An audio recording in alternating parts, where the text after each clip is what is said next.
तर जितेंद्र आव्हाड यांनी केलेल्या वादग्रस्त वक्तव्याचे पडसाद आज उमटले। त्यांच्या गाडीवर दगड फेकण्यात आले स्वराज्य संघटनेकडून आणि त्यानंतर आता महत्त्वाची अपडेट समोर येते। धनंजय जाधव हे आता पोलिसांच्या ताब्यात आहेत।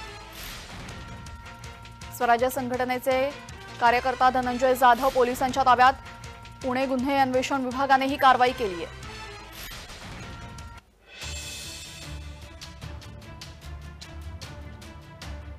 धनंजय जाधव पोलिसांच्या ताब्यात। पुणे गुन्हे अन्वेषण विभागाने ही कारवाई केलेली आहे। पुण्यात जितेंद्र आव्हाड यांच्यावर झालेल्या हल्ल्याचे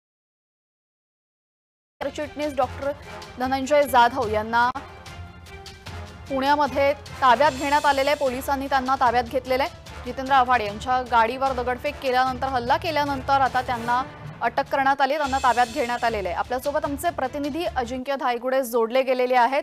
अजिंक्य, काय कारवाई अपेक्षित आहे? नक्कीच स्वराज्य पक्षाच्या कार्यकर्त्यांनी आमदार जितेंद्र आव्हाड यांची गाडी फोडल्यानंतर जे स्वराज्य पक्षाचे सरचिटणीस आहेत धनंजय जाधव यांनी या हल्ल्याची सगळी जबाबदारी घेतली होती आणि जय महाराष्ट्राला दिलेल्या प्रतिक्रियात त्यांनी सांगितलं होतं की या कार्यकर्त्यांचं मी कौतुक करतो, अभिनंदन करतो। त्यांनी या हल्ल्याची जबाबदारी घेतली। मात्र कारवाई काय होणार अजिंक्य? पुणे पोलिसांच्या गुन्हे शाखेने आता त्यांना ताब्यात घेतलेला आहे। त्यांच्यावर गुन्हा दाखल होऊ शकतो आणि त्यांना या हल्ल्यासाठी चिथावणी दिल्याप्रकरणी किंवा कार्यकर्त्यांना प्रोत्साहित केल्याप्रकरणी त्यांच्यावर गुन्हा दाखल करून त्यांच्यावर पुढील कारवाई केली जाऊ शकते। जी अजिंक्य, धन्यवाद आपण दिलेल्या माहितीबद्दल।